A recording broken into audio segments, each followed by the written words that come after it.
Welcome to another episode of Who's Your Doggy? I'm Sequoia Evolution. It's said that he has a job around the station and he's pretty good at it.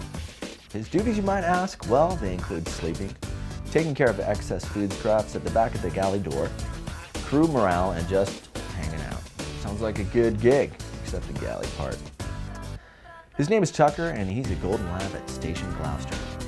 Lucky us, we got a chance to chill with him for a day. Tucker, come here. Tucker, sit. Sit. Good boy. Any port. Good boy. Starboard. Do starboard. No, starboard. Oh, he smells food. Food overrides any tricks or anything else. Anytime he's inside the building, he's usually laying down. He likes to lay upside down just so people can come up and pet him. He usually sleeps in one of the birthing rooms with somebody. He doesn't like to sleep by himself. He'll crawl up in someone's rack or find a rack that's nobody's using and try to take it over. So he's been known to kick people out of their racks before too. Usually in the day he'll hang out with, help me up in the office, or he'll be lounging around the couch. You'll see him. And then he definitely knows when it's time for him to eat or when it's time for the crew to eat. And he'll take and hover outside the door of the galley and wait for someone to throw him something. I'm not sure how they trained him originally, but he just knows not to, between the getting reprimanded every time he does cross the line.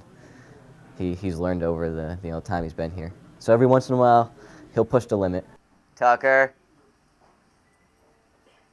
And he'll go in, but normally the crew catches him and he'll scurry right out the door.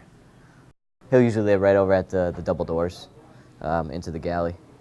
And then when the doors are open to the inside of the galley, he'll make that his new line so he can stick his head and his paws across and watch everybody. And just wait for something to get thrown at him. But the crew's good about not feeding him too much scraps, if at all. Just with the amount he gets, he got 30 plus people.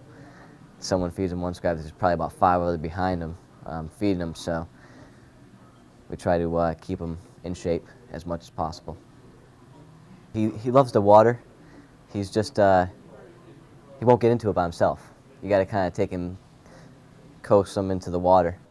Once he's in the water, he'll stay in there for a couple hours and just swim all around until he gets all tuckered out, but he won't go in by himself. We've definitely figured that one out. Underway, he gets excited just like any other dog with going for a ride. Going in a car, going in a boat, it's no different to him. He just likes the boat to be quiet. When we do go out on the 25-footer, we'll take in once in a while I'll take him along with me, but I'm kind of afraid of him jumping over the side at a bird floating in the water. As long as you're in a blue uniform, he doesn't pay any attention as far as being a guard dog. So if you come in as civilians, he'll usually give you a couple barks and then go about his way. The way I describe Tucker is all bark and no bite, so it's pretty, he might scare you initially if someone walks through the gate, but he's a well-behaved dog for having, 30 plus people telling him different things multiple times over. There's a few crew members who like to take him out and take him home on occasion to get him out to see the rest of the world, but generally he just hangs around base. Tucker's always ready to go for a ride, so once you pull the leash out, watch out because he'll be jumping all over you to go. But I think it just brings the crew together as a whole.